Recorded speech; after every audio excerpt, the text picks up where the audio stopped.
Сәлем сөздің анасы дейді қазақ. Осы мақалдың түп мағынасына үңілсек, сәлем беру адамдықтың, қарапайымдылықтың, кішіпейілділіктің белгісі екендігін байқаймыз. Ассалаумағалейкум сөзі тұңғыш рет қазақ жеріне 9 ғасырда ислам дінімен бірге келгені аян.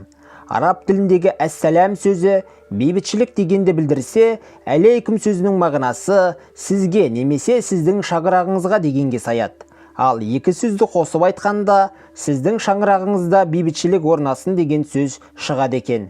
Сол себепті болар дінтанушылар ассалаумағалейкум деп амандасқан адамға уағалейкум деп қысқаша тіл қату дұрыс еместігін айтады. Дұрысы уағалейкум ассалам деп толық айту керек. Яки алейкум сөзі әсәләмсіз айтылса, жай ғана сіздің шаңырағыңызға деп айтқанмен бірдей болып қалады дейді олар.